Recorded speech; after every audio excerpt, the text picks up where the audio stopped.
ada lompatan gitu, Bapak. Dengan DEN ini kan harapan kita kan luar biasa, tapi satu sisi perangkat infrastruktur instrumen untuk itu begitu panjang gitu. Maunya BIN itu sampai BIN. Saya berpikirnya untuk DEN itu seperti kayak badan intelijen negara gitu. Ada suatu kebijakan yang mandiri itu menentukan anggaran sendiri. Jadi langkah geraknya itu bisa maksimal, bisa daya dobraknya, daya tekannya gitu, karena langsung presiden.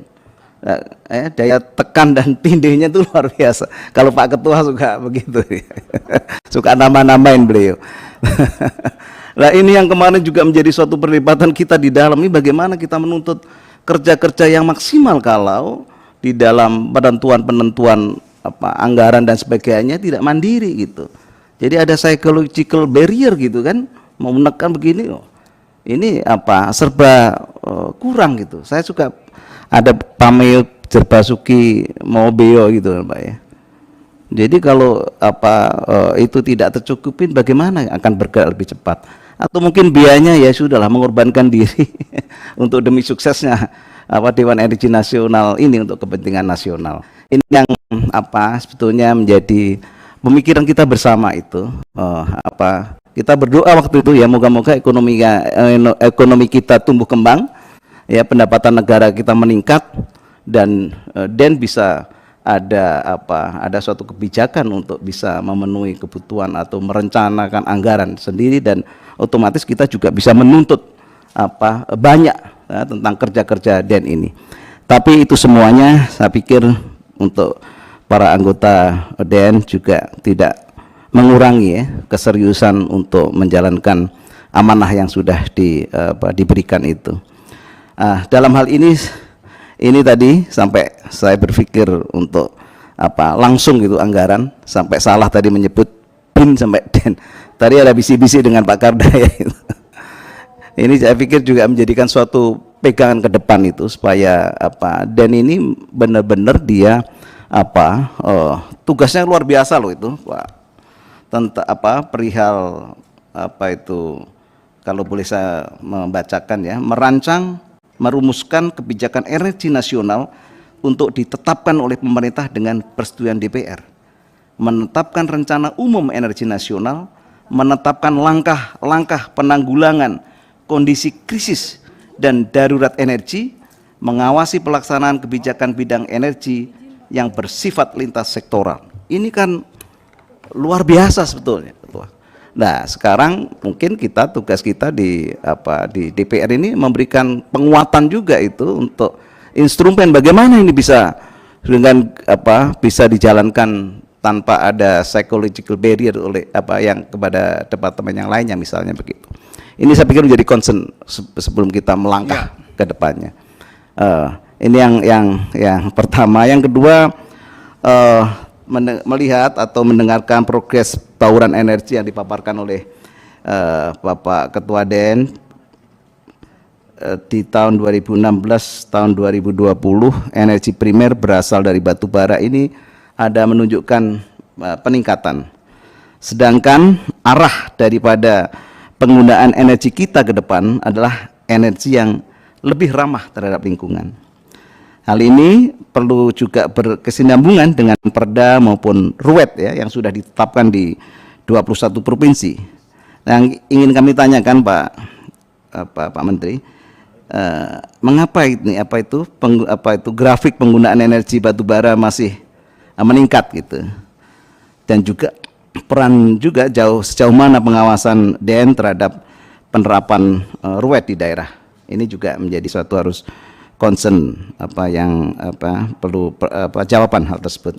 Kedua, ini ke Menteri Keuangan yang juga sebagai anggota DEN, peraturan pemerintah nomor 79 tahun 2014 tentang kebijakan energi nasional menyebutkan bahwa adanya perubahan paradigma energi bukan lagi sumber pendapatan negara, namun menjadikan energi sebagai modal pembangunan nasional.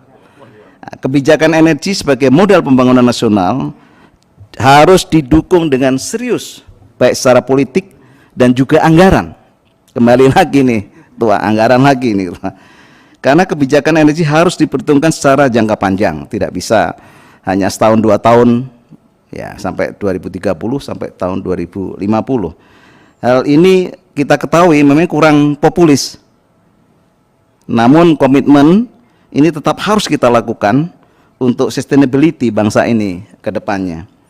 Ini juga Menteri Keuangan ini bagaimana dukungan kebijakan anggaran yang dapat dilakukan untuk menjadikan energi kita sebagai modal pembangunan bangsa.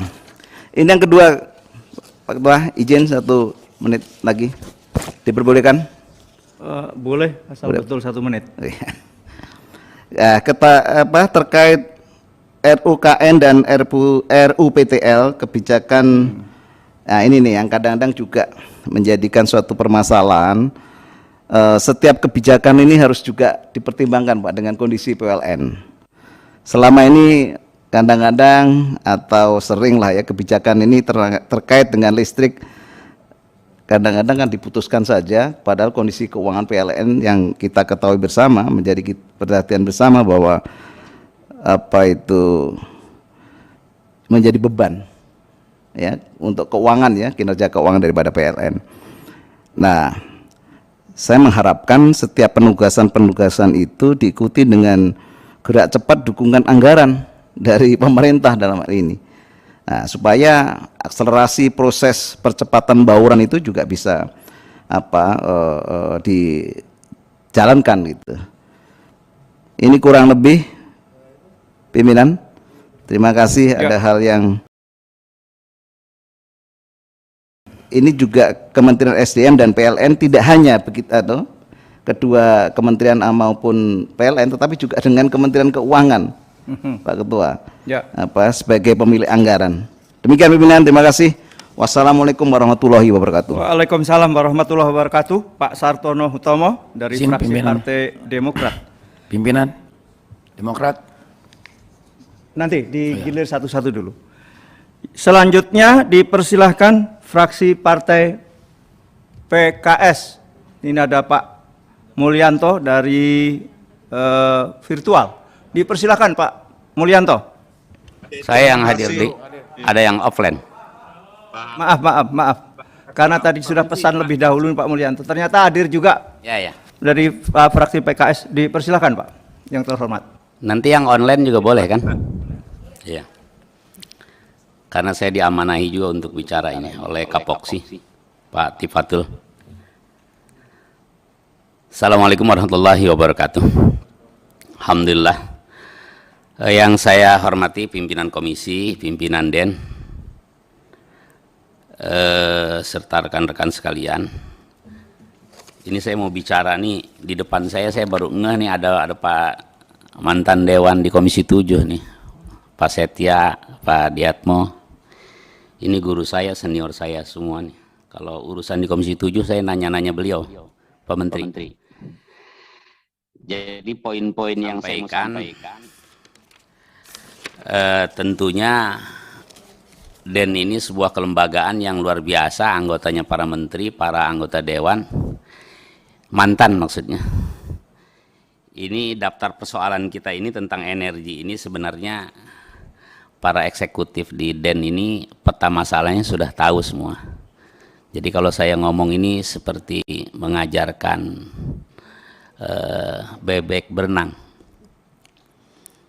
Jadi saya hanya beberapa poin, tapi apalah sebuah anggota dewan bisa kita saling mengingatkan untuk semua on the track ya. Saya hanya ada beberapa poin seperti di dalam kebijakan DEN ini kan kebijakan energi, masa depan energi Indonesia ini diperlukan melihat peta keadaan energi negara kita ini. Setidaknya ada 2 lembaga. Ini ada 2 lembaga yang membuat kajian-kajian tentang masa depan energi Indonesia seperti ya DEN itu sendiri dan BPPT. Ini jangan sampai juga tumpang tindih. Tumpang tindih anggaran memang enak kalau tumpang tindih anggarannya. Tapi yang lebih bahaya lagi tumpang tindih kebijakan. Jangan sampai kebijakan seperti BRIN kan tentang riset juga digabung. Ini saya berharap kebijakan ini, dua lembaga ini ada kebijakan yang sama.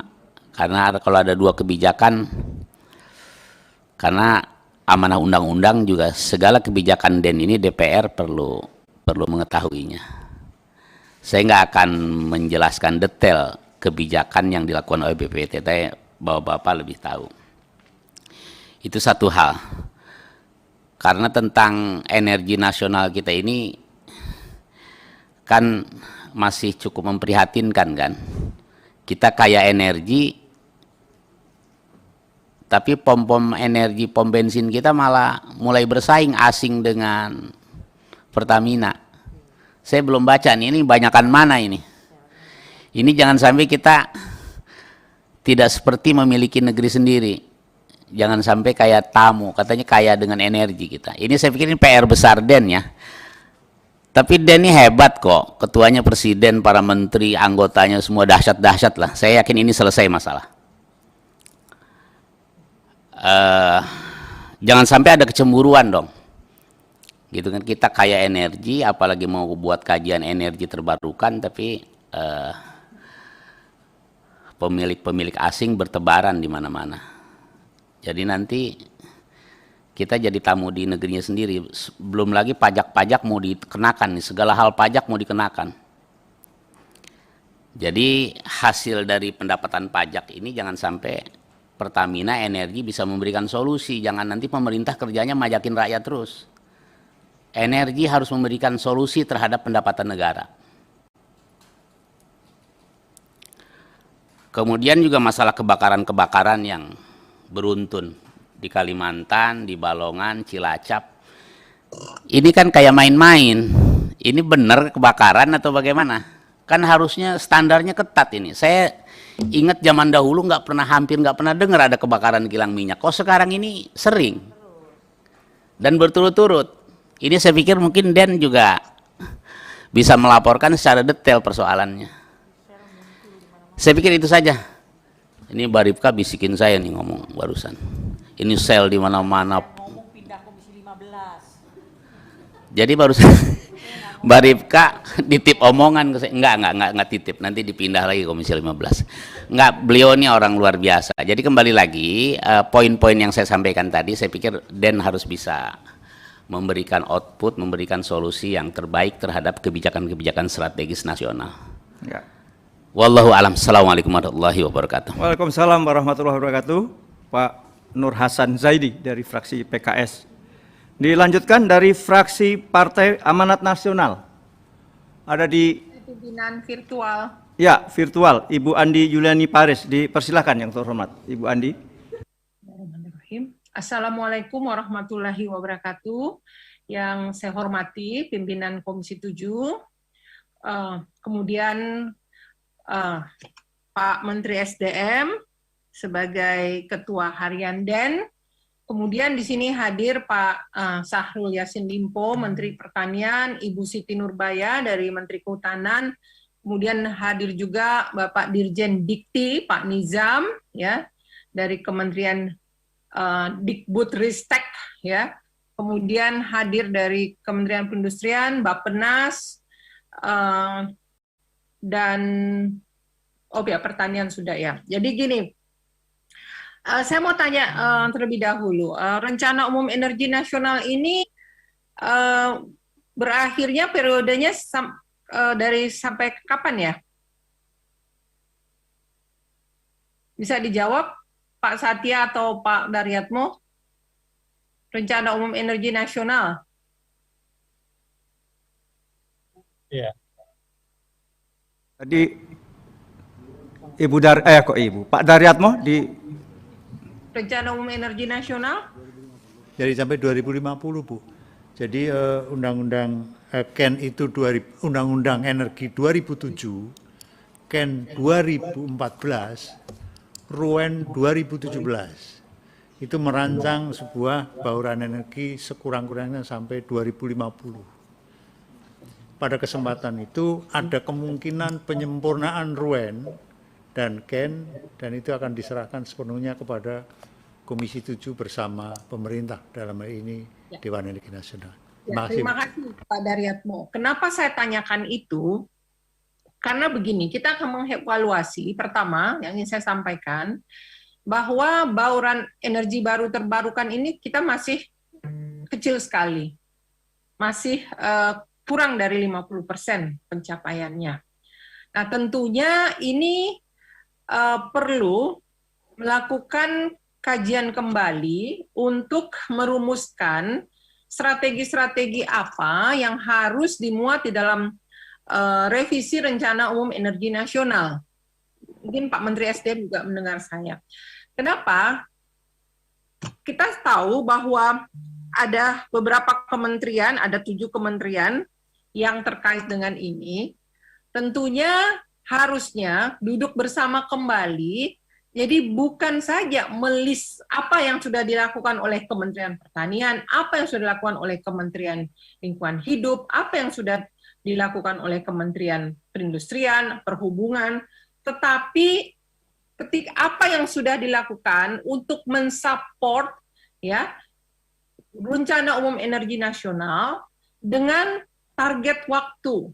Misalnya untuk pencapaian tahun pertama untuk RUEN dari periode ini sampai periode ini, apa yang dilakukan untuk satu output yang harus dikeroyok oleh seluruh kementerian. Ya. Nah, ini yang sebenarnya menjadi tugas utama dari Dewan Energi Nasional, baik dari unsur pemangku kepentingan maupun dari unsur pemerintah.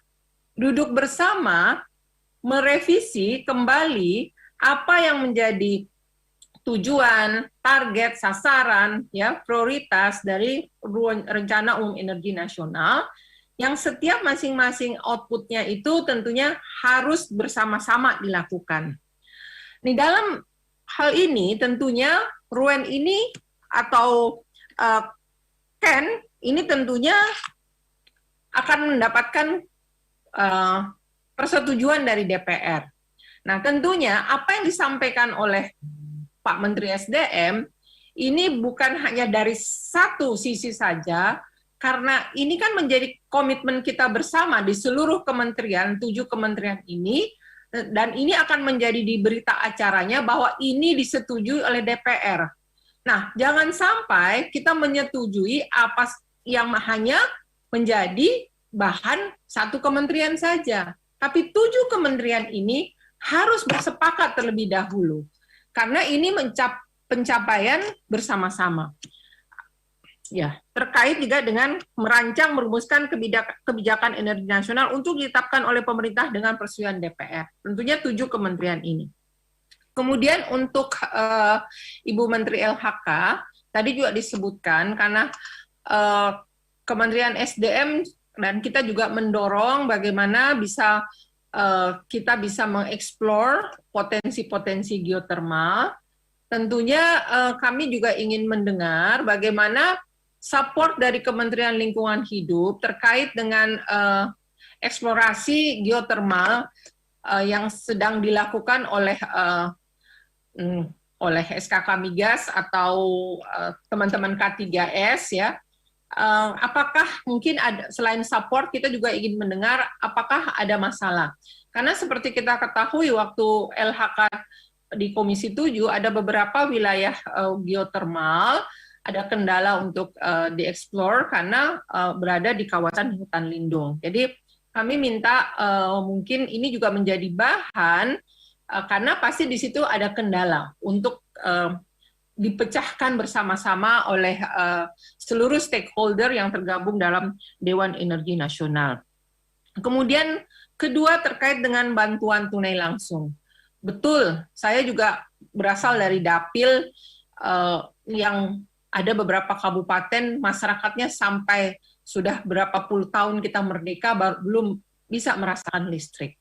Nah, untuk apa yang disampaikan oleh Bu Mercy, jika bantuannya tunai, tentunya ini tidak akan bermanfaat bagi mereka karena untuk mengambilnya saja mereka harus mengeluarkan uang. Nah, tentunya yang perlu dipikirkan adalah bagaimana kita mengakselerasi, mempercepat untuk daerah-daerah terluar, terdepan, terisolir.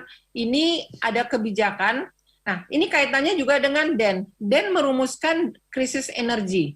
Nah, tentunya ini pernah juga saya sampaikan bahwa DEN harus segera duduk bersama untuk melihat mana saja wilayah Indonesia. Kita kan melihat NKR ini tidak Jakarta saja, tidak Jawa saja, tapi daerah-daerah Indonesia Timur. Nah, krisis energi ini harus kita berani kemukakan. Salah satu karena ketua hariannya, jangan karena Menteri SDM nggak berani mengatakan bahwa nih Indonesia nih, wilayah ini nih krisis energi, wilayah ini nih krisis energi. Harus berani kita ungkapkan, harus kita buka data itu, bahwa beberapa wilayah di Indonesia itu mengalami krisis energi. Ya, ini harus berani ya kita sampaikan ke publik. Kemudian untuk rencana umum energi atau RUET, nah ini mungkin harus dipikirkan oleh DEN bahwa kita harus bisa mensosialisasikan kalau RUET provinsi sudah ada ke daerah-daerah, sehingga daerah-daerah itu bisa mensupport apa yang menjadi target yang dirumuskan oleh provinsi. Karena tentunya seperti yang dikatakan oleh Bu Mercy, daerah-daerah atau kabupaten itu harus punya kontribusi juga untuk mencapai target-target apa yang ditulis, dirumuskan di dalam rencana umum daerah untuk provinsi. Kemudian yang ingin juga saya sampaikan, tadi di dalam paparannya Pak Menteri Pertanian, bahwa perlu dukungan regulasi untuk kepastian berusaha.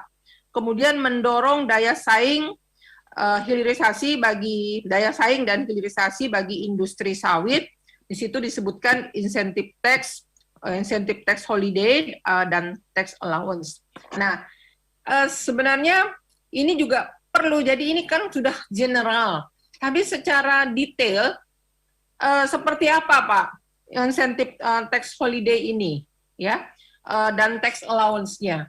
Mungkin juga bisa disebutkan terkait juga dengan apa yang disampaikan oleh paparannya dari Kementerian Perhubungan, perlu keringanan pajak untuk kendaraan listrik. Nah, apakah sudah ada hitung-hitungannya berapa pajak yang pas sehingga mendorong masyarakat di Indonesia untuk menggunakan kendaraan listrik? Kemudian juga kita harus, kalau kita mau mendorong kendaraan listrik, stasiun-stasiunnya juga bagaimana? Nah, kemudian terakhir ini ada Pak Nizam dari Kementerian Ristek, Kementerian Dikbud Ristek, dari Pak Nizam dari Dirjen Dikti.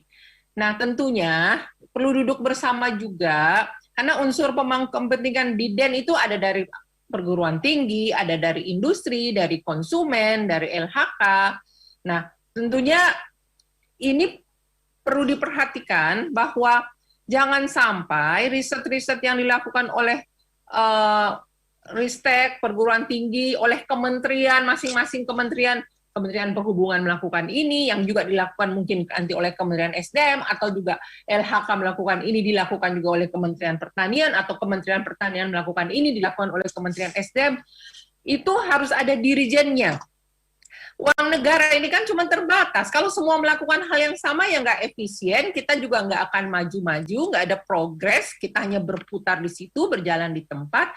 Nah, saya berharap ini ada dirijennya, ya, yang menyatu padukan untuk mencapai target tertentu. Kalau begini terus, ya sampai 2025, bauran energi baru terbarukan itu nggak akan pernah tercapai. Kita akan jalan di tempat, ya.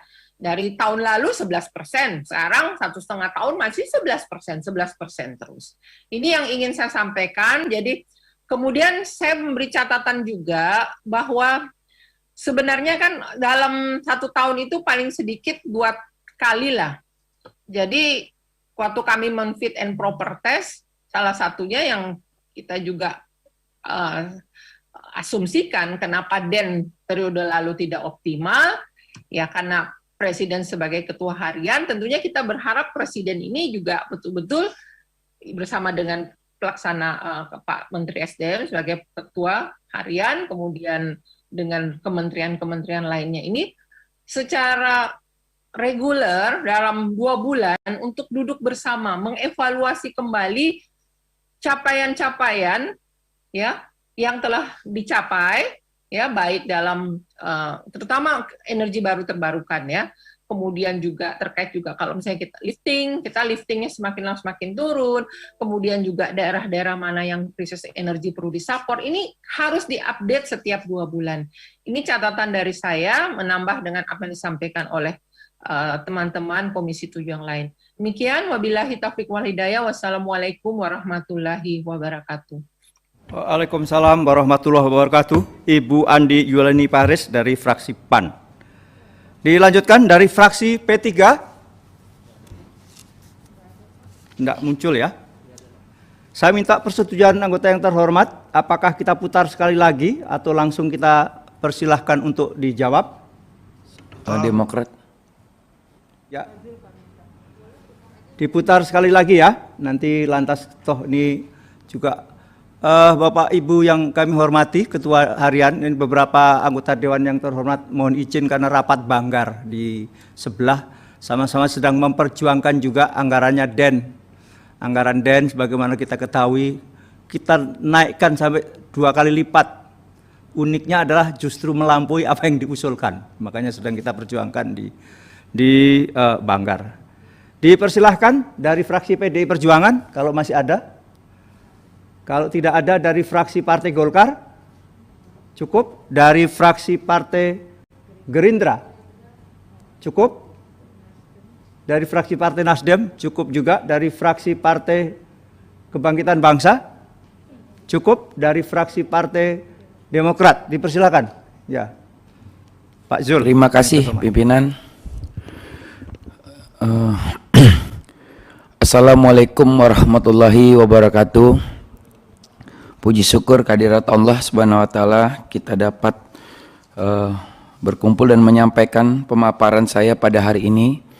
Izin Pak Menteri dan Ibu Menteri, yang ingin saya sampaikan mungkin agak sedikit saya meleset dari apa yang menjadi wacana DEN pada hari ini, tetapi mungkin bisa dikaitkan juga terkait di dapil wilayah saya, Banten 3, kondisi daripada sampah di wilayah dapil kami Kota Tangerang, Kota Tangerang Selatan dan Kabupaten Tangerang, kondisinya menumpuk sampai diameternya 50 meter tingginya. Jadi pemandangan yang sudah sangat luar biasa, menggunung, aroma yang sangat sedap sekali, menyebar sampai radius 1 km.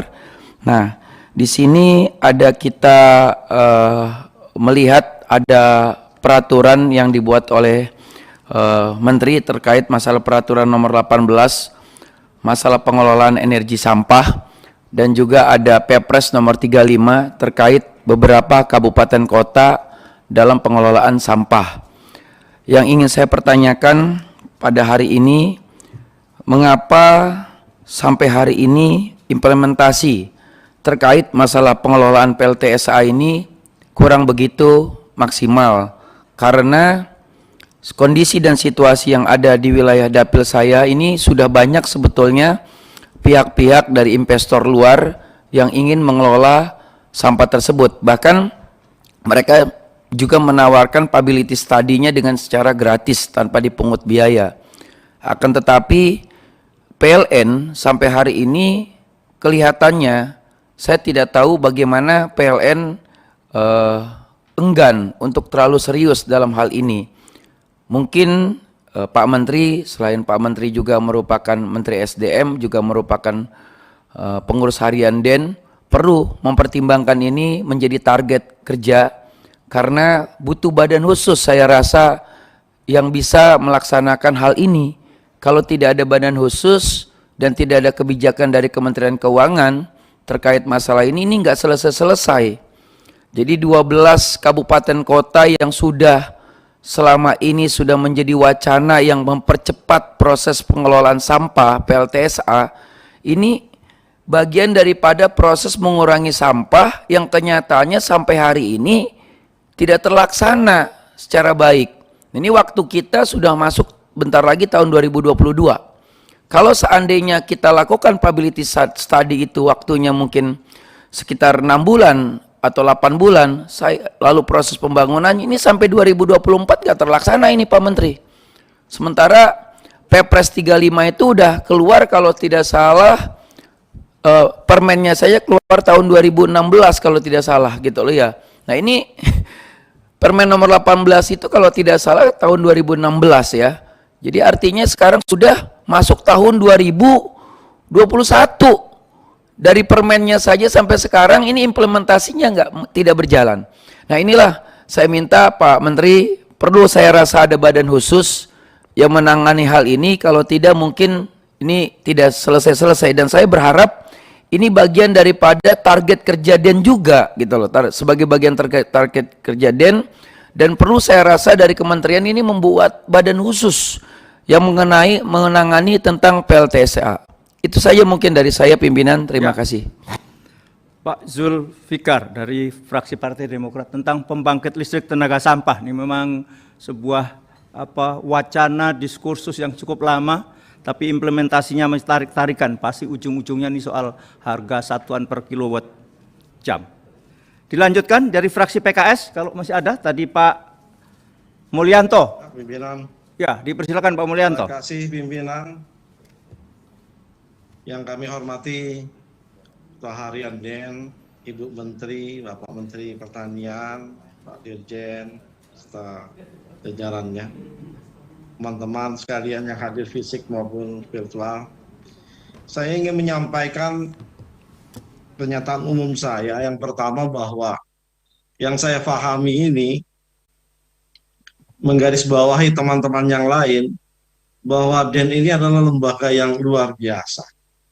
Karena langsung dipimpin oleh Presiden dan anggotanya itu adalah beberapa menteri, 7 menteri lintas sektor.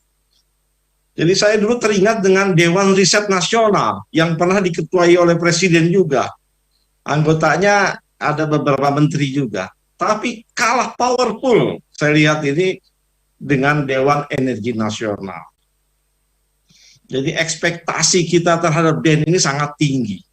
Karenanya memang kebijakan yang dihasilnya itu memang binding and compulsory, ya, mengikat dan bisa memaksa kebijakan energi nasional. Harapannya seperti itu. Namun kami merasa, saya ya khususnya ini, merasa belum puas terhadap soal ini. Yang pertama, terkait cadangan energi nasional, terkait ketahanan energi nasional. Saya nggak yakin tentang ketahanan energi kita hari ini apalagi. Baru terjadi kebakaran di Kalimantan, kemudian terjadi di Balongan, lalu beberapa hari yang lalu terjadi lagi kebakaran di Cilacap. Ini bisa berulang lagi pada kilang-kilang yang punya cadangan besar di sana. Karenanya, bagaimana sih soal cadangan penyangga energi nasional kita, cadangan strategis nasional, cadangan BBM nasional, cadangan operasi nasional, apakah sudah terancang dengan baik? Saya baca tadi Pak Menteri baru menyampaikan cadangan penyangga energi nasional baru diusulkan dalam bentuk Perpres. Jadi saya minta kepada Den sebagai lembaga multisektor energi, mewakili konsumen di dalamnya, mewakili lingkungan di dalamnya, betul-betul ini bisa merumuskan dengan baik. Sehingga nanti betul-betul muncul cadangan itu dari segi kuantitas maupun kualitas yang meyakinkan kita bahwa negeri ini tahan secara energi. Kan demikian. Di lapangan saya menemui ini, ternyata cadangan BBM nasional yang tengah disusun oleh BPH ternyata kok mendapat semacam sanggahan kritik gitu ya oleh kementerian, oleh Dirjen Migas, stafnya saling memperebutkan kewenangan dalam menyusun peraturan ini. Nah, ini saya jadi bingung di lapangan itu. Karena perlu betul-betul disinkronize ya, disinergikan ini. Nah, dia punya peran besar karena dia kan memayungi secara nasional. Itu yang pertama terkait ketahanan energi nasional yang semakin hari teraskan urgensinya. Yang kedua terkait sistem perencanaan energi nasional. Ada RUEN, ada rencana umum energi daerah. RUEN-nya oke, sudah berjalan. Namun rencana umum daerahnya masih tertatih-tatih dan menyisa 13 provinsi tadi saya dengar. RUPTL sudah selesai di Sub PLN, tersandera pemerintah 6 bulan nggak jadi-jadi. Rencana induk jaringan dan distribusi gas bumi nasional berjalan, minta direvisi sejak tahun 2019, revisinya nggak muncul-muncul. Kemudian juga semangat SKK Migas 1 juta barel minyak, namun dasar hukumnya nggak ada, sehingga nggak dapat dukungan, insentif maupun stimulus. Nah ini kan satu rangkaian besar, sebuah sistem perencanaan nasional. Siapa stakeholdernya, jadwalnya bagaimana, revisinya seperti apa, sehingga clear kita dari segi dimensi waktunya dan akurasinya, kan begitu. Nah, kami melihat terkait sistem perencanaan energi nasional masih belum mapan. Beda dengan sistem perencanaan nasional ya di Bappenas sudah mapan, ada musrenbang nasnya dan sebagainya.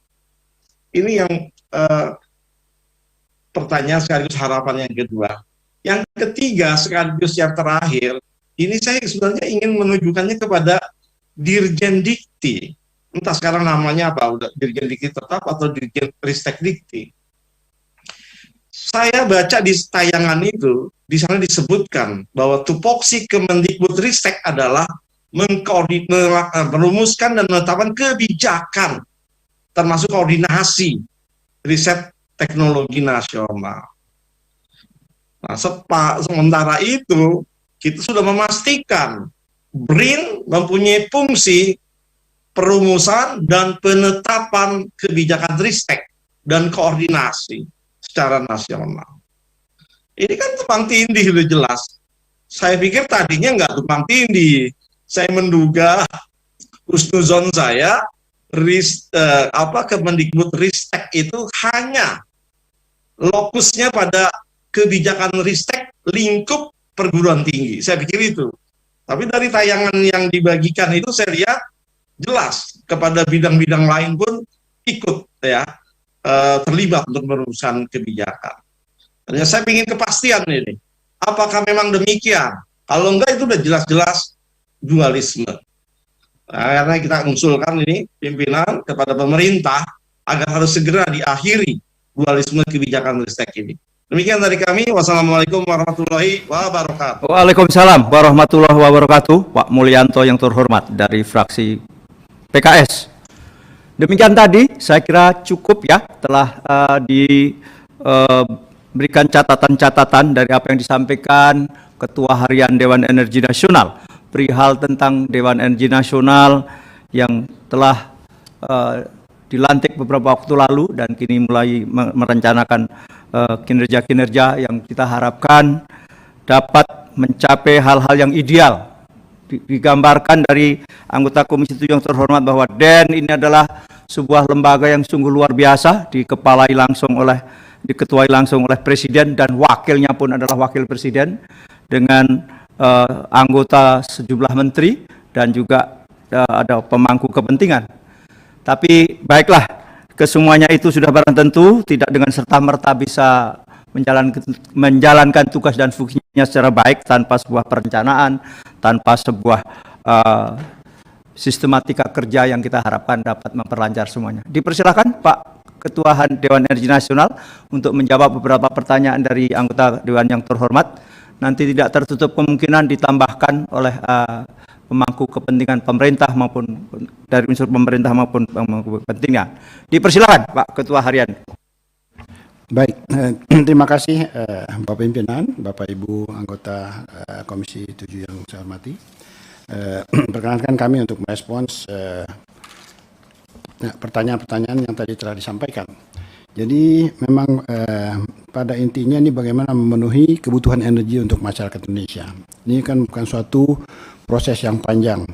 Ya, tiap-tiap lokasi ya berbeda dan infrastrukturnya juga berbeda. Untuk itu memang kita perlu segera menyelesaikan masalah-masalah yang terkait dengan kesenjangan energi. Nah, ini sudah berangsur dilakukan. Ya, apa upaya-upaya pemerintah yang selama dilakukan ini umumnya merespons. Ya, bagaimana daerah-daerah terjangkau ya walaupun belum semuanya terpenuhi, tetapi sudah ada realisasi daripada penyediaan energi, ya penyediaan energi. Tadi disampaikan oleh Bu Mercy bahwa untuk itu memang terdapat risiko bahwa BPP menjadi demikian tinggi karena at any cost itu pemerintah berupaya untuk bisa memenuhi kebutuhan di daerah. Nah, kedepannya tentu saja hal ini harus kita harus kita bisa carikan jalan keluarnya, ya antara lain bahwa kita melihat bahwa importasi kita untuk kebutuhan energi, ya BBM khususnya ini meningkat tiap tahun dan kedepannya kalau dibiarkan juga kita akan mengalami defisit yang sangat besar. Ya. Nah, untuk itu ya dalam program pemerintah saat ini ya, kita ada program konversi diesel ke gas. Konversi diesel ke gas ini akan memanfaatkan gas alam kita. Ya, LNG kita ini kan ada. Ya, terutama ini untuk bisa memenuhi kebutuhan di wilayah Indonesia Timur. LNG bisa berasal dari Bontang maupun bisa berasal dari Bintuni dan kedepannya masih ada lagi sumber kita di Masela. Nah, untuk itulah sekarang ini sedang dibangun, sedang direncanakan, ya dan insya Allah tahun ini sudah bisa ditentukan programnya untuk pembangunannya, ya untuk bisa membangun infrastruktur. Ya, infrastruktur gas di wilayah timur. Nah, dengan ada infrastruktur ini akan memudahkan transportasi daripada sumber-sumber energi tersebut ke tempat-tempat yang membutuhkan, terutama di wilayah timur.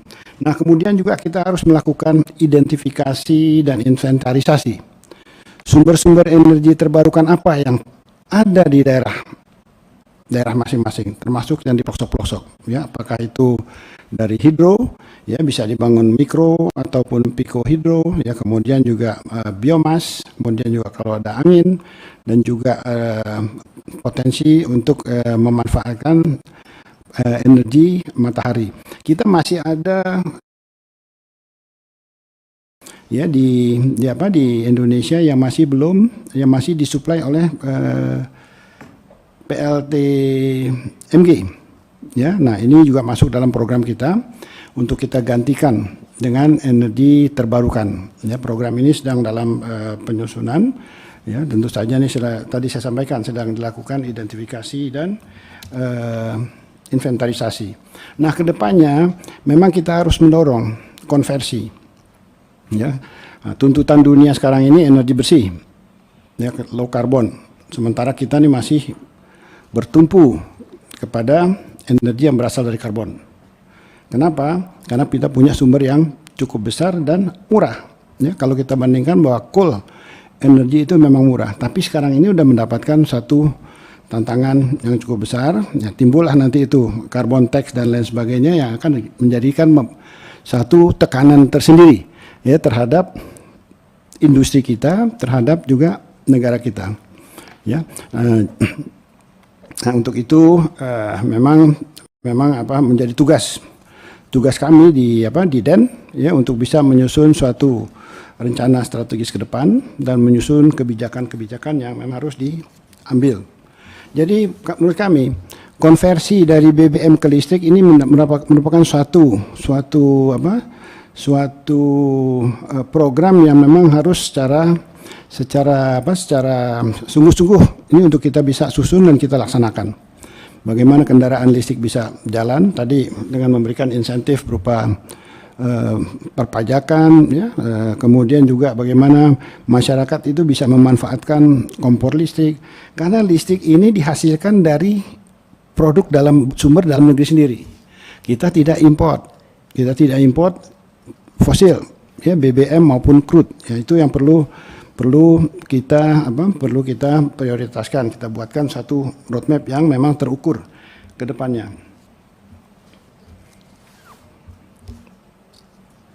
Nah, khusus mengenai DEN sendiri, ini kan baru terbentuk tahun ini, ya sejak di pelantikan bulan Januari, dan saya lihat anggota DEN sini yang terdiri dari personel yang mempunyai kompetensi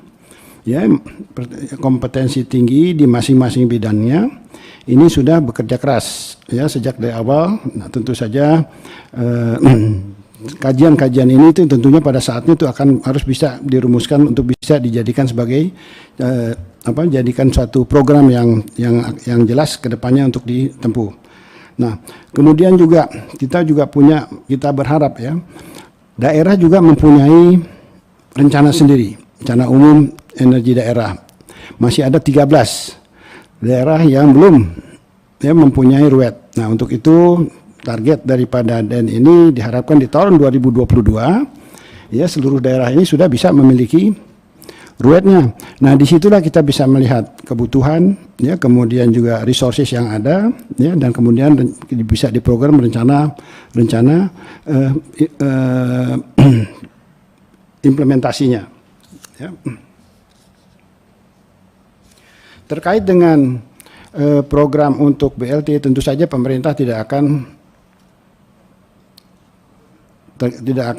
gegabah untuk bisa melangsungkan satu program. Tentu ada perhitungan, ya, tentu ada evaluasi, ya, tentu juga ada prioritas-prioritas yang memang harus bisa dilaksanakan. Ya, memang tujuannya adalah bagaimana bisa masyarakat yang memang membutuhkan itu bisa mendapatkan haknya. Ya, jadi inilah yang memang harus yang harus kedepannya yang harus kita siapkan dengan baik.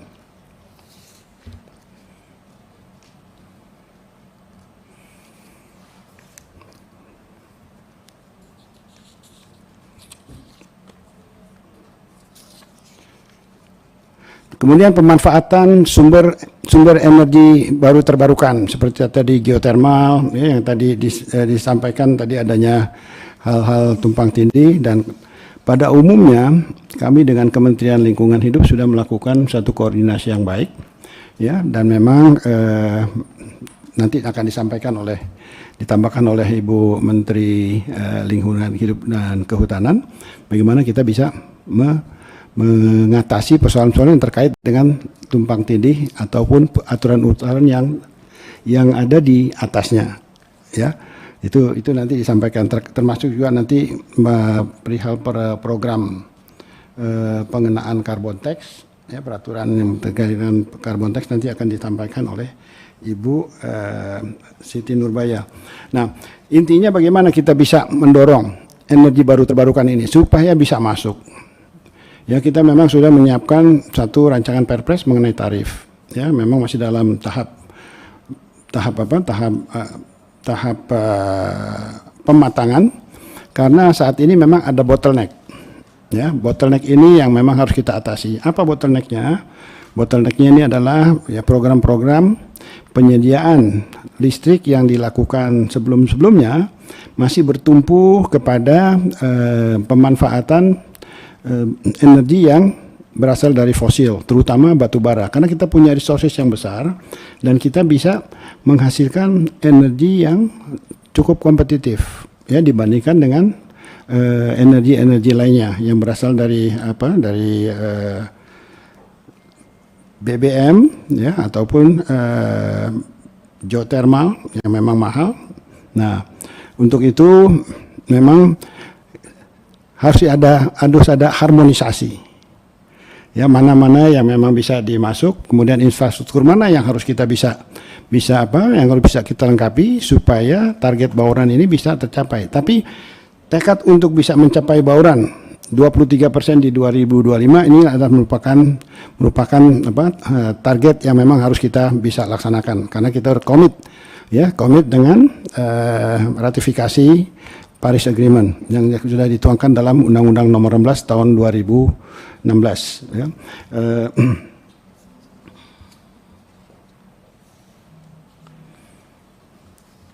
Ya, yang kembali lagi ke DEN, ya, memang DEN ini target pertamanya adalah harus bisa menyelesaikan RUEN, ya, untuk bisa mengevaluasi RUEN yang memang capaiannya itu tidak sebagaimana yang diassume sebelumnya, kemudian terkait juga dengan adanya pengaruh COVID-19 yang menyebabkan kontraksinya demand, ya, dan kita harapkan bahwa pertumbuhan kedepannya ini juga akan merespons pertumbuhan energi yang akan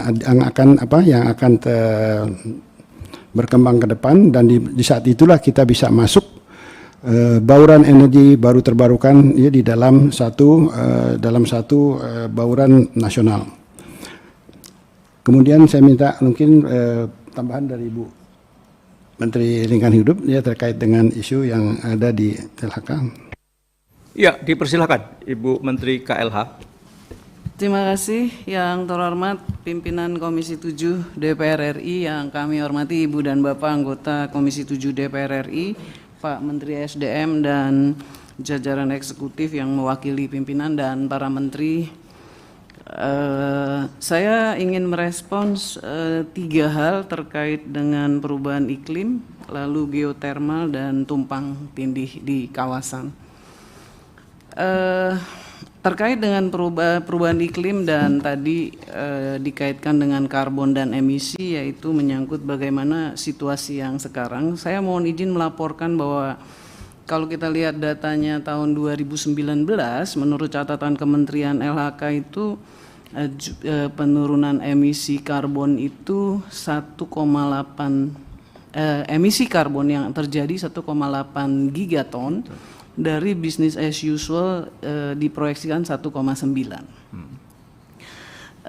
Karakter emisi ini yaitu 50% dari forestry, kemudian 34% dari energi, lalu waste, sampah, limbah 7%, pertanian 6%, lalu industri dan lain-lain 3%. Pimpinan dan Ibu dan Bapak anggota yang kami hormati, dalam catatan kami untuk komposisi di sektor bauran itu tercatat dalam record kami itu 50 pada 2019 itu 59% masih batu bara, kemudian gas 21%, lalu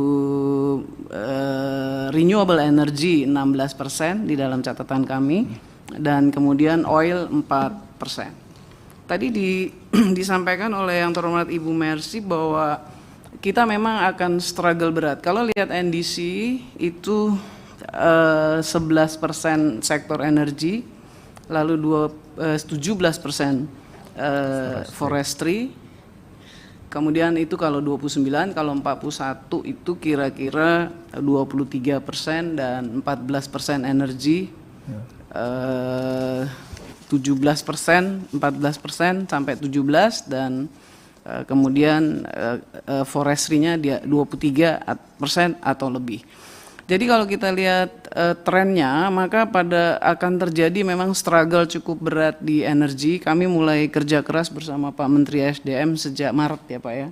Kami intensifkan. Saya mohon izin melaporkan kalau di sektor forestry kita struggle beratnya dari 2010 Pak Kardaya yang terhormat ke 2020.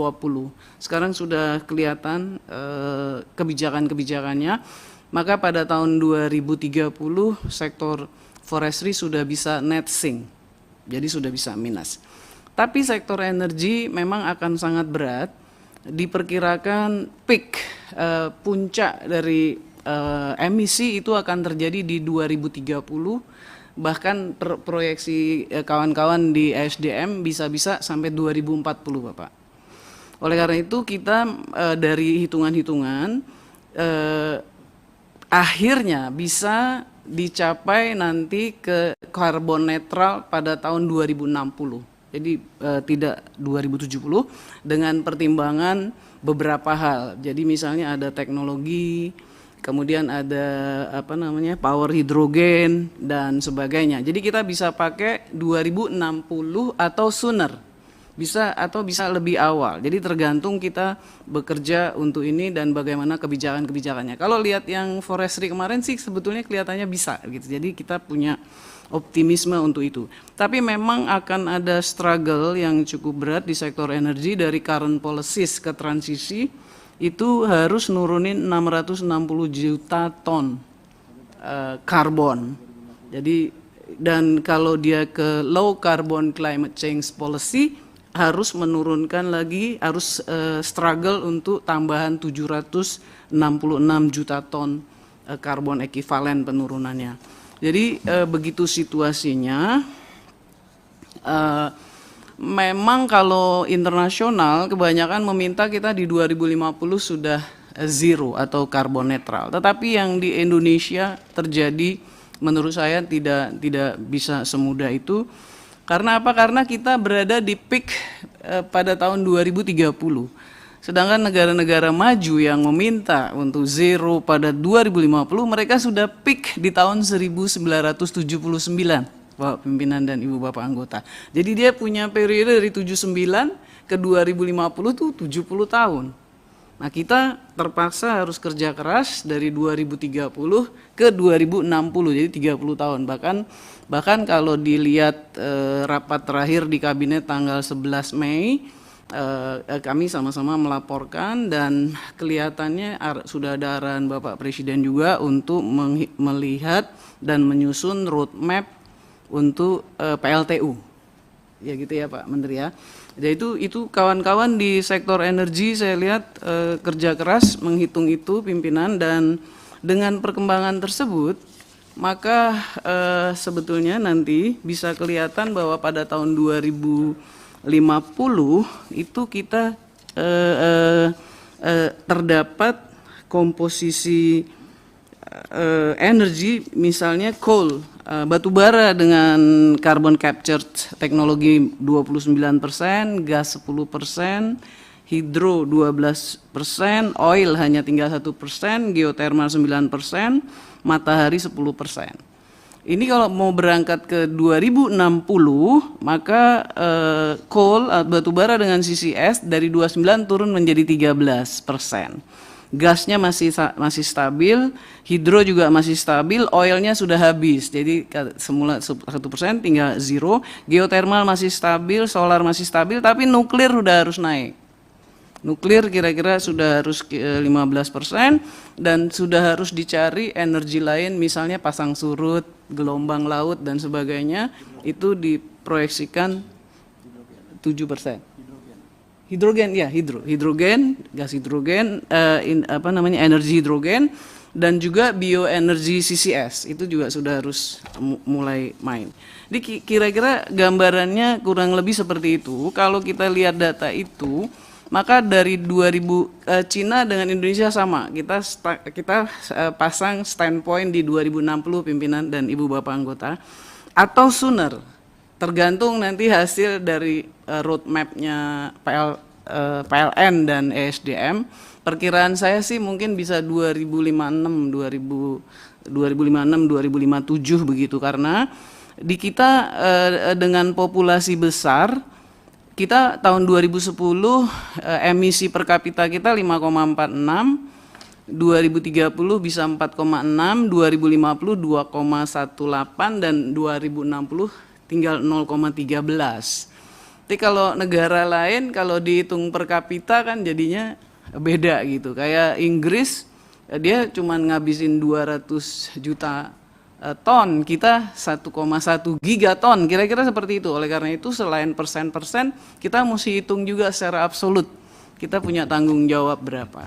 Kurang lebih gambarannya seperti itu. Lalu bagaimana tentang perdagangan karbon tadi yang disampaikan oleh yang terhormat Pak Kardaya, ini mekanisme ekonomi karbonnya sedang disusun Bapak, peraturannya sudah dibahas antar kementerian, ada beberapa metodenya Bapak. Pertama yang disebut perdagangan karbon, yaitu mekanisme transaksi antar pelaku usaha dan atau kegiatan yang memiliki emisi melebihi dari batas emisi yang ditentukan.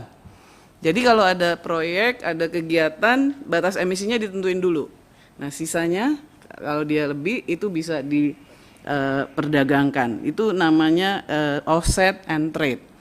Yang kedua mekanisme result based payment, jadi pembayaran berbasis kinerja, yaitu insentif atau atau pembayaran yang diperoleh dari hasil capaian mengurangi emisi gas rumah kaca setelah dilakukan verifikasi dan tersertifikasi. Ini contohnya udah ada, Jambi masih berlangsung, kemudian Kaltim juga sudah masih berlangsung dan sudah akan dapat bayaran.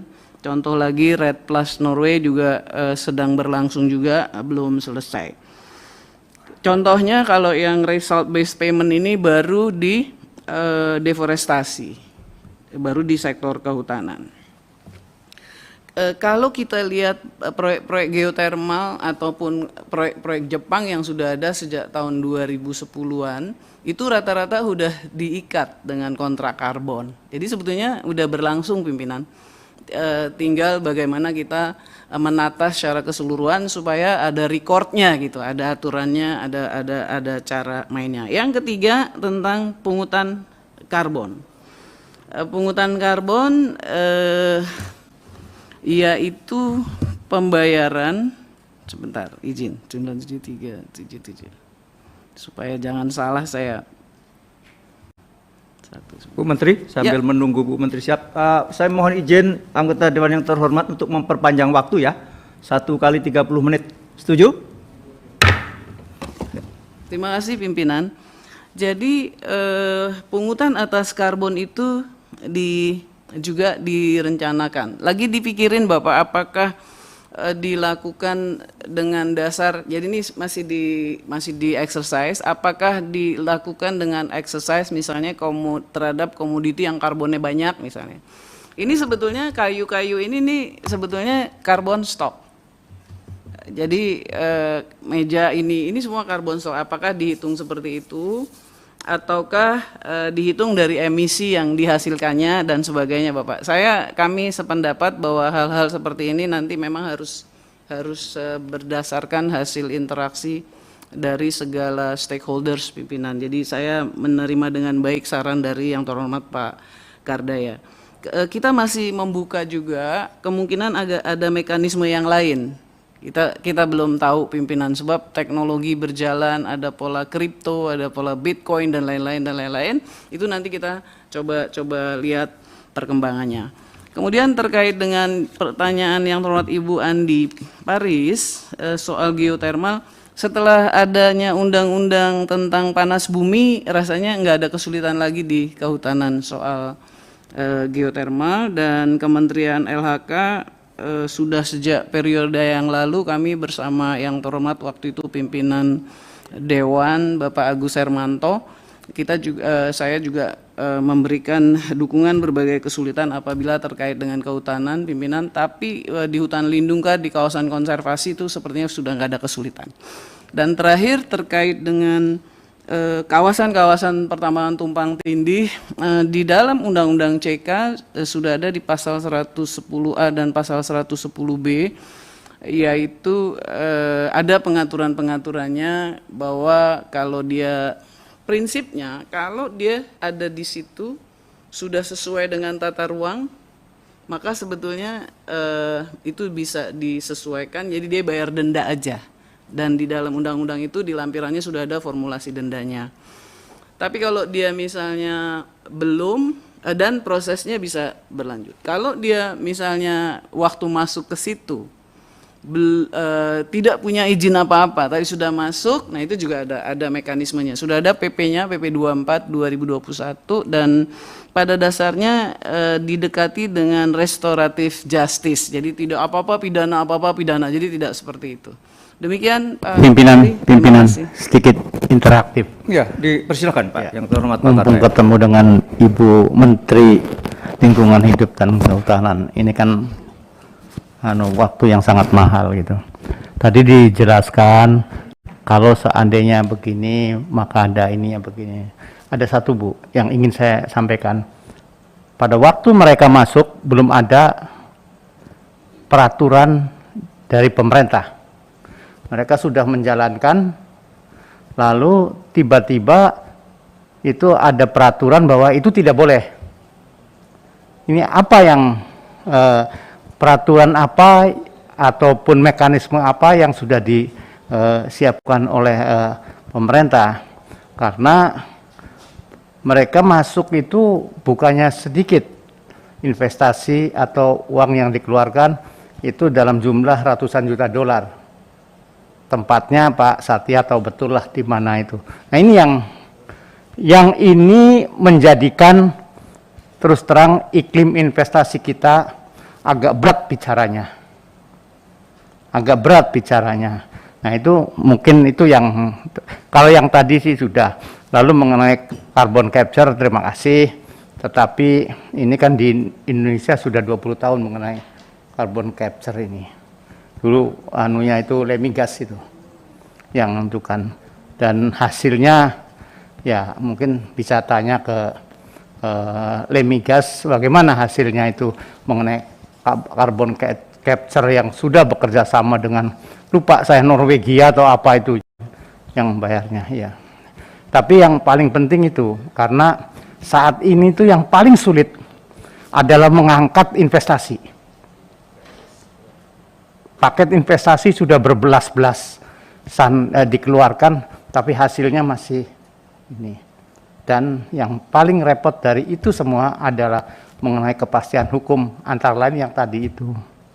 Dia sudah masuk, belum ada peraturan apa-apa, tiba-tiba sudah di tengah-tengah ada peraturan. Nah ini yang agak, dan ini perusahaannya tuh bukan perusahaan dalam negeri. Kalau perusahaan dalam negeri bisa demi NKRI, demi apa mungkin bisa lah. Tapi kalau perusahaan luar itu tidak ada demi-demian gitu, dia adalah yang penting tuh demi kepastian hukum aja yang dia minta.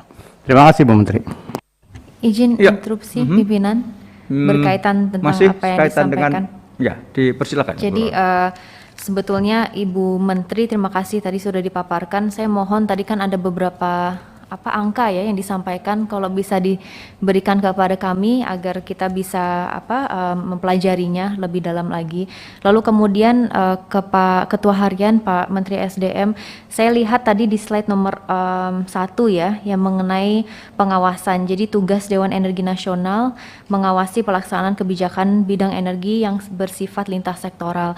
Kalau saya lihat dari setiap tugas yang sudah ditentukan, poin 4 ini salah satunya yang tidak ada perpresnya gitu. Jadi saya mohon penjelasannya bagaimana gitu, apakah kedepannya akan dibuat, karena menurut saya dalam hal ini sifat kelihatannya itu bahwa DEN ini kurang bisa kuat gitu Ketua untuk melakukan koordinasi lintas sektoral gitu. Jadi saya harap dengan peraturan seperti itu bisa lebih menguatkan koordinasi lintas kementerian yang ada begitu Pak Ketua Harian. Itu aja sih pimpinan, terima kasih. Ya Ibu Roro, ya mungkin dengan rapat-rapat hadir begini saya kira bagian dari koordinasi pemahaman bersama perihal tentang energi dari lintas kementerian, sehingga kita bisa duduk secara cermat, secara komprehensif merumuskan kebijakan-kebijakan yang memang harus diputuskan. Demikian saya kira cukup begitu Pak Kardaya? Cukup ya? Jadi sekali lagi terima kasih. Cukup juga penjelasan dari DEN. Bapak Ibu sekalian yang kami hormati, demikian tadi sungguh luar biasa rapat Dewan Energi Nasional hari ini yang dihadiri jadi unsur pemerintah dan unsur pemangku kepentingan. Saya kira sangat-sangat produktif. Ini rapat pertama yang insya Allah ini akan menjadi semacam awal dari setiap rapat-rapat adalah hadir juga unsur pemerintah yang menunjukkan bahwa DEN memang sebuah, kalau disebutkan tadi, sebuah lembaga yang super power ya, karena ketuanya presiden, wakilnya presiden. Tapi sadar nggak presiden bahwa jadi ketua DEN? Jangan-jangan. Nah inilah, saya yakin sadar lah. Jadi penting betul.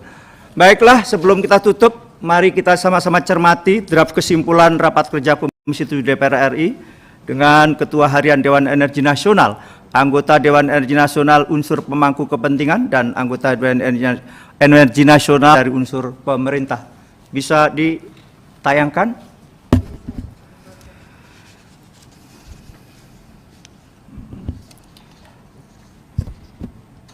Ya, Senin 14 Juni tahun 2021. 1. Komisi 7 DPR RI memahami dan mendukung usulan rencana strategis Dewan Energi Nasional 2021-2025 dan kebutuhan anggaran yang diperlukan, serta meminta untuk menyampaikan secara detail dan komprehensif program kerja dalam rangka mewujudkan ketahanan, kemandirian, dan kedaulatan energi nasional. Bagaimana Bapak Ibu sekalian? Ini mendukung malah justru. Setuju? Ini luar biasa ini. Ya, 2, Komisi 7 DPR RI meminta Dewan Energi Nasional lebih intensif dalam melakukan pengawasan pelaksanaan kebijakan energi nasional dalam rangka mencapai bauran energi nasional sebesar 23% pada tahun 2025. Saya kira normatif juga ini. Setuju Bapak sekalian ya? 3, Komisi 7 DPR RI meminta Dewan Energi Nasional untuk melakukan kajian peta jalan atau roadmap transisi energi dalam rangka mewujudkan target bauran energi nasional sebagaimana tertuang dalam Rencana Umum Energi Nasional atau RUEN. Setuju ya? 4, Komisi 7 DPR RI meminta Dewan Energi Nasional melakukan penguatan kelembagaan melalui keterlibatan aktif anggota DEN dalam mencapai target nol emisi atau zero emission. Saya kira juga normatif juga. Setuju Bapak sekalian ya? 5, Komisi 7 DPR RI mendesak Dewan Energi Nasional agar segala kebijakan strategis yang berkaitan dengan bauran energi nasional yang disampaikan oleh kementerian atau lembaga hendaknya terlebih dahulu telah dibahas secara internal oleh Dewan Energi Nasional. Saya kira menyangkut koordinasi. Setuju Bapak sekalian ya? Pimpinan, Ya. Kardaya pimpinan. Sebelum yang 7 ini kan selalu nih ya, 7, kadang-kadang menjadi 8, kadang-kadang 9, pokoknya laporannya.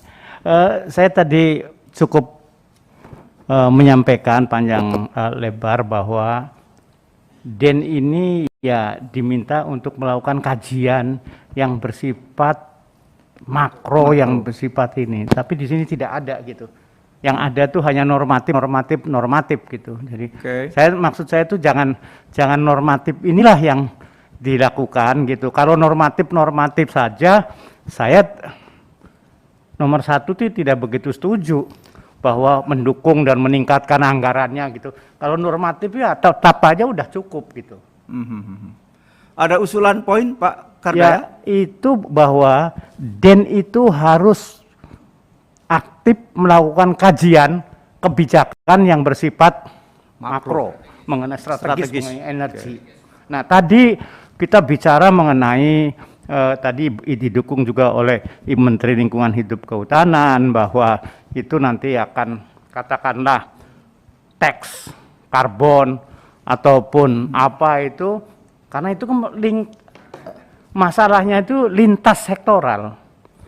Kalau zaman dulu itu yang melakukan gitu tuh dapurnya adalah BPPT, saya ingat betul ada tim markal gitu. Sekarang kan tim markalnya kan sudah nggak ada. Lalu siapa yang dianggap bahwa ini bisa membahas secara lintas sektoral, tidak hanya dari sisi satu. Misalkan Kementerian Keuangan itu jelas bahwa dia sih fiskal aja yang diinikan.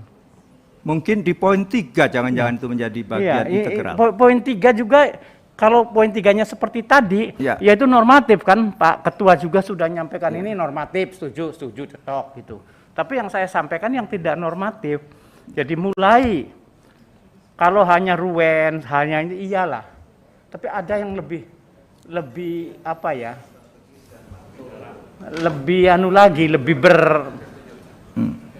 Lebih penting gitu, yaitu kebijakan-kebijakan yang menyangkut polisi besar dari energi. Itu. Jadi harus ada, katakanlah ya harus ada dulu tanggapan atau pendapat dari Dewan Energi, namanya juga Dewan. Lalu nasional lagi. Bukan daerah atau bukan ini. Kalau mau kita angkat DEN ini menjadi suatu dewan yang bermartabat. Ya. Itu. Harus justru, Pak. Izin nambahin. Ya. Sini, Pak. Dipersilakan. Terima kasih Pak Menteri, Bu Menteri, anggota DEN. Jadi saya kira Pak Kardaya ingin mengatakan bahwa DEN ini harus punya visi besar soal energi yang disusun dalam turunan dalam bentuk rencana strategis atau konsep yang strategis. Nah, untuk itu karena dia dewan, harusnya dia memiliki memang kewenangan yang luar biasa.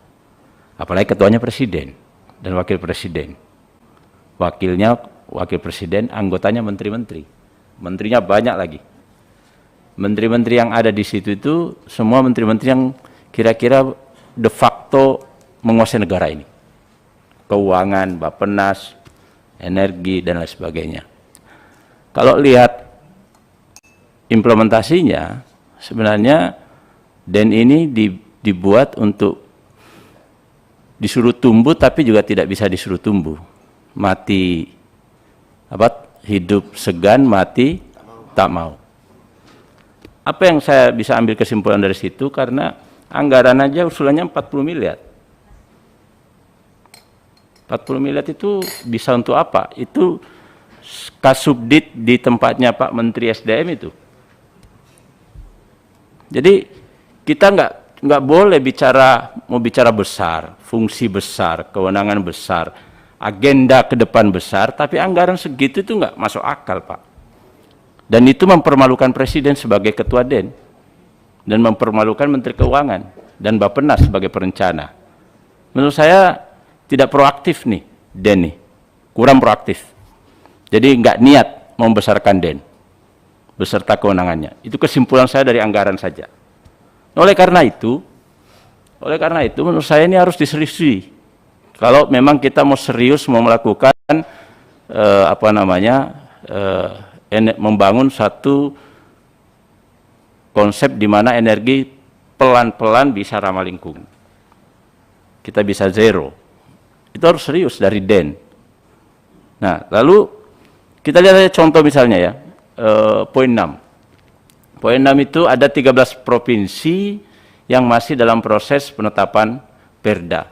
Harusnya DEN atau mungkin kementerian itu memiliki hak paksa untuk mereka wajib. Di undang-undang misalnya ya, harusnya itu ada wajib untuk adanya segera mungkin sampai timeline sekian rencana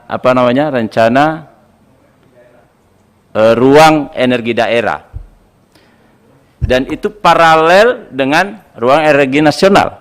Karena begini, untuk kita menuju ke zero ini menurut Menteri Kehutanan tadi harus ada persepsi yang sama dulu lintas sektoral yang ada di kita ini, baru persepsi yang sama antara pusat dan daerah, baru masuk ke masyarakat. Kalau nggak bisa, termasuk industri dalamnya nih. Kalau nggak bisa, saya kira kita cuma ngomong terus tiap hari, nggak bisa. Jadi saya setuju bahwa harus ada kekuatan yang memaksa semua pemangku kebijakan untuk tunduk pada visi energi kita ke depan. Saya kira gitu, Ketua. Terima kasih. Ya, bagus sekali.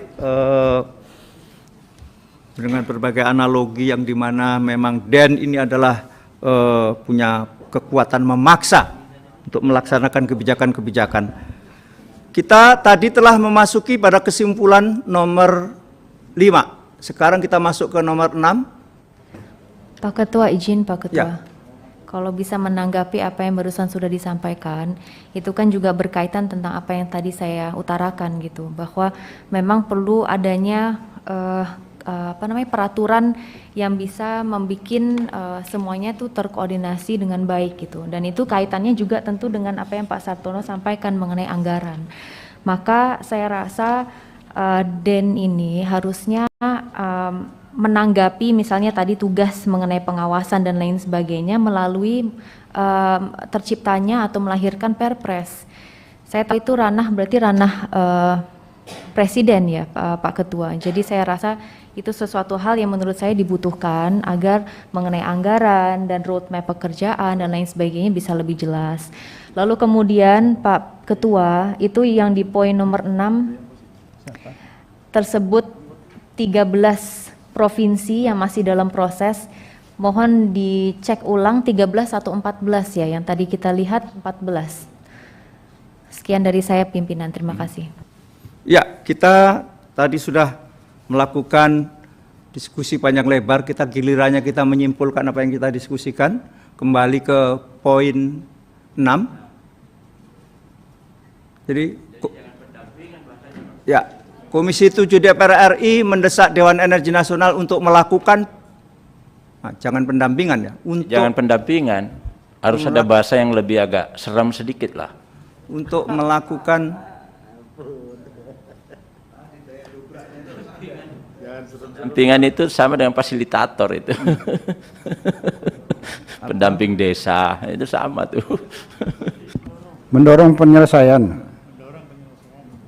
untuk mendorong penyelesaian, untuk mendorong kecepatan, ya sudah.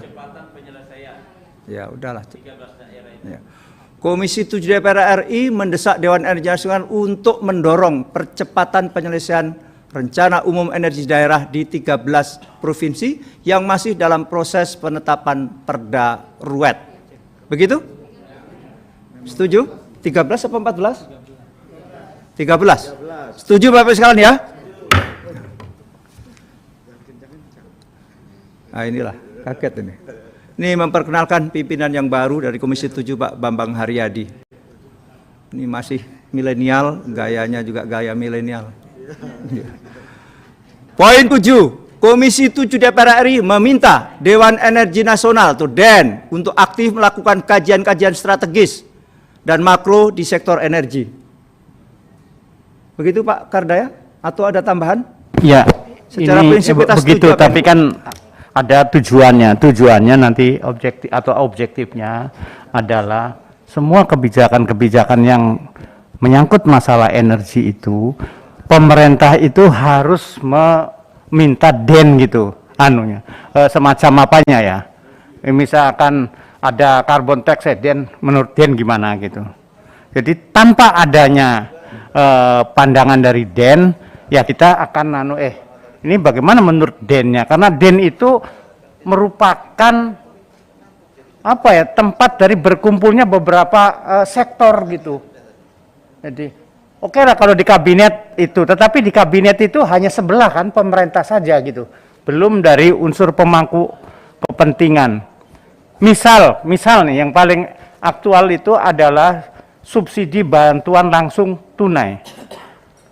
Kita sering menyampaikan bahwa itu bukannya jelek tapi sangat jelek kalau diterapkan sekarang karena datanya jelek. Pak Sugeng sering menyampaikan bahwa garbage in, garbage out. Kalau ininya garbage ya keluarnya garbage. Kalau data mengenai penerimanya itu jelek, lalu kita disuruh masuk ke tempat yang jelek, itu akan jelek. Nah untuk itu kita bagaimana DEN ini? Ini kan ada Dr. Herman Darnel yang sudah mana-mana, lalu ada Pak Satya, ada itu Pak Dar. Saya melihatnya ke sana terus kalau Pak Dar itu yang berani menduduki kursinya Pak Dar cuma Pak Doni aja, yang lain sih nggak ada yang berani Pak Dar terus terang. Iya, lalu ada dubes lagi. Gila kan, satu-satunya dewan yang isinya ada dubes ya DEN gitu. Dan baru pertama kali di DEN ini ada dubes gitu. Jadi bukan main kan. Harus dimanfaatkan. Mengenai pandangannya diterima atau tidak urusan lain. Tetapi harus melalui pandangan yang ini. Saya kira itu pimpinan. Ya mohon aja disampaikan kalau sudah bagaimana bahasanya ya biasanya pimpinan yang lebih. Ya. Komisi 7 DPR RI meminta Dewan Energi Nasional untuk aktif melakukan kajian yang bersifat strategis dan makro yang akan menjadi acuan atau yang menjadi bagi kebijakan energi nasional. Begitu?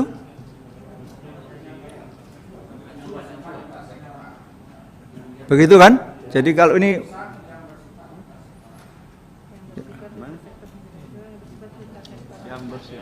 saya kira lintas sektoralnya sudah ada waktu pembentukan DEN itu, ada dari lingkungan hidup, ada dari apa segala macam sudah implisit di situlah. Tapi intinya menjadi acuan utama ini. Iya, menjadi acuan atau menjadi acuan utama. Ya, menjadi acuan utama di sektor energi. Saya kira ini tegas ya, bersifat imperatif.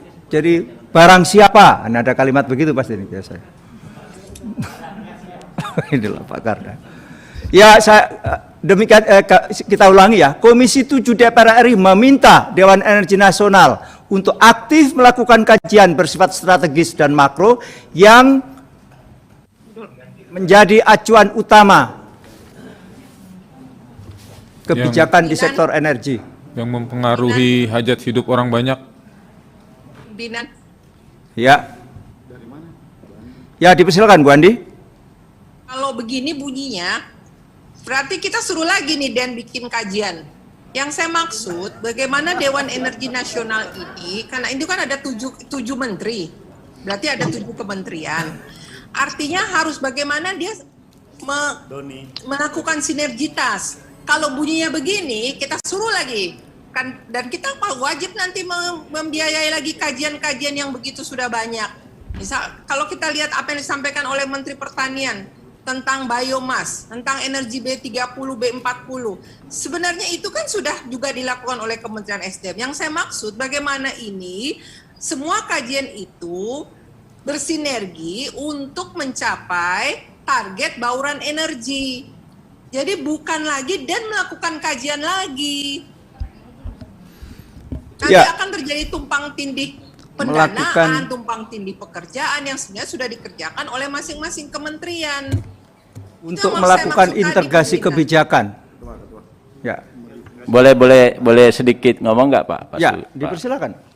Jadi apa yang disampaikan Bu Andi itu benar, tetapi juga kita tidak boleh berhenti di situ. Yang namanya hidup begini ini, apalagi energi, pasti berkembang. Jadi kajian harus terus dilakukan untuk merumuskan strategi apa, agenda apa yang kontekstual dalam rangka mencapai 2060 itu. Jadi nggak apa-apa kita gabung aja semua. Jadi tetap sudah ada kajiannya dalam buku tadi kan sudah ada tuh. Tapi kajian-kajian itu harus terus dilakukan karena memang teknologi berkembang, situasi berkembang, semua keadaan berkembang. Terima kasih. Ya, bagaimana anggota Dewan terhormat yang lain? Setuju ya? Tetap dengan kajian? Ya, betul benar kajian ini kan berkembang. Tapi yang paling utama adalah bagaimana mensinergikan kajian-kajian ini. Saya ada kata kunci sinergi itu. Jadi bukan masing-masing melakukan sendiri-sendiri. Semuanya litbang-litbang kementerian kan Dewan Energi Nasional kajian untuk aktif melakukan kajian. Mungkin izin pimpinan, mungkin merumuskan ya. Ini kan lintas ini. Ya, jadi lintas departemen kan itu. Itu salah satu tugas Sekden itu. Jadi merumuskan dan menetapkan kebijakan energi secara nasional. Iya. Jadi izin. Ya, coba. Komisi 7 DPR RI meminta Dewan Energi Nasional untuk aktif melakukan sinergi. Nggak, tetap dulu aja kajiannya dulu. Kajiannya tetap kajian yang bersifat strategis dan makro dan mendorong sinergi semua pemangku kepentingan untuk kepentingan energi nasional kita. Gitu aja. Kalau ini kajian lagi nih. Saya intinya sinergitas kajian. Nanti kalau soal sinergi baru kita bikin kajian baru lagi. Izin pimpinan PKS Mulyanto. Ya, silakan Pak Mulyanto. Saya berpandangan Dewan Energi Nasional itu bukanlah lembaga riset, bukanlah lembaga kajian, tapi lembaga perumus kebijakan.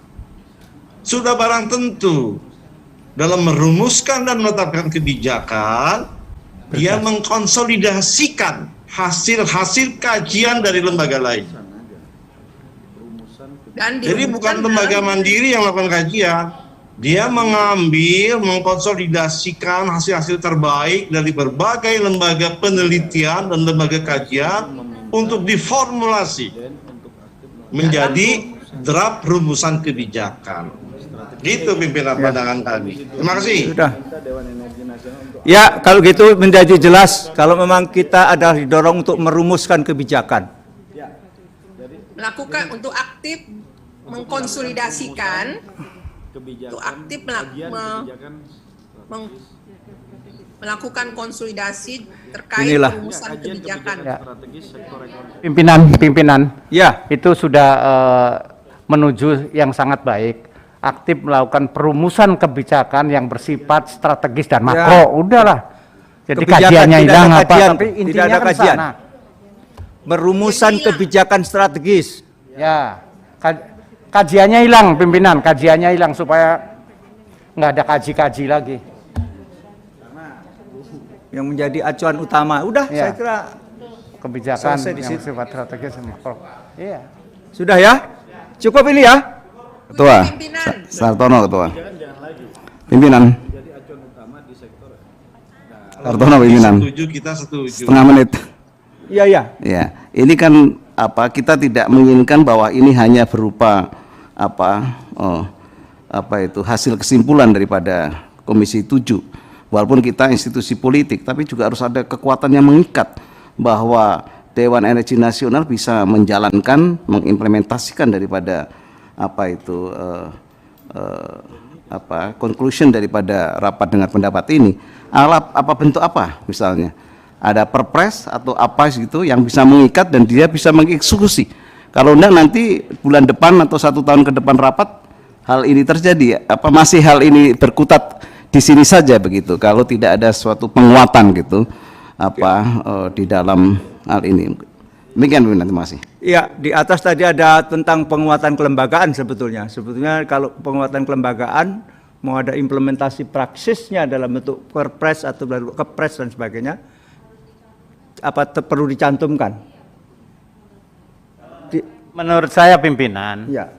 Kalau masalahnya apakah perpres atau peraturan pemerintah, pemerintah yang lebih tahu. Kalau yang ini tuh begini, kalau ini begini. Ya. Tetapi poinnya itu, ini sudah masuk bahwa DEN itu melakukan perumusan kebijakan, bukan menetapkan kebijakannya.